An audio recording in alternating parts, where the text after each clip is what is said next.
In this video, we're going to talk about some of the settings with a spreadsheet view for your repeats. We're not going to edit the template. We're just going to look at the component file for this.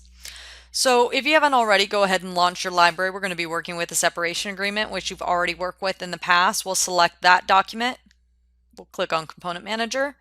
And we're going to look at our basic repeat that we worked with last time, the repeating dialog, which was child information.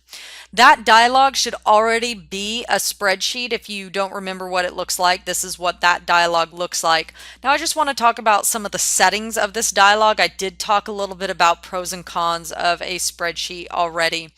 One of the things I want to talk about are these buttons down here. Some people love them, some people hate them. They feel that it clutters the screen.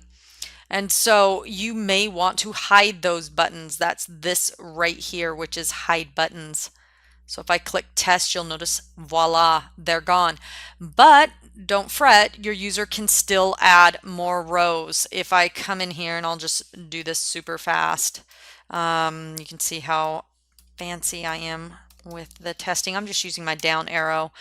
If they go in and they're hitting tab, or down, they can enter another row. They also have the ability to do that when they're up here and they have the whole delete repetition, insert repetition buttons. So if you like the cleaner view, go ahead and use that checkbox to hide the buttons. The other thing that I want to point out with this view is that you may want to change the rows to display. Right now it's at 10. If I change it down to 5, it doesn't limit the user in regards to how many rows they can enter. It just limits the view. Again, I will use the same method of filling this out. I'll use a tab on this one. At all times, I can see 5 rows no matter how much information I'm entering.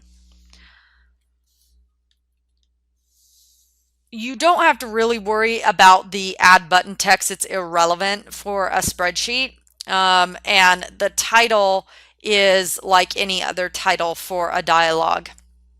So the only other thing I really want to talk about, and I'm not going to build script to do it right now, is when you're working with a spreadsheet, if you're hiding or showing variables and you check a variable, maybe I'll make this happen. It's not going to make sense, but I'll make this happen.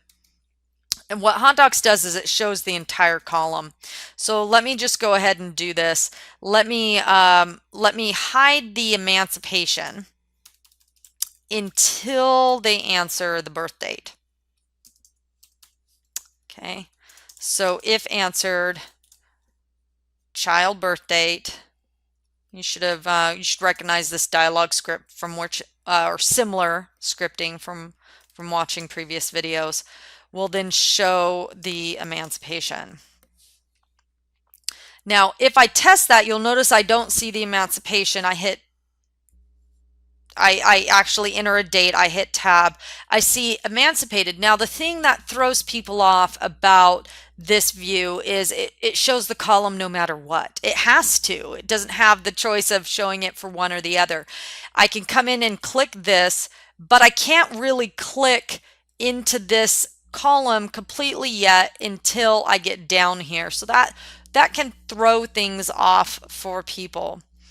You may want to choose to do different coding, which I would. I told you this one wouldn't work really well.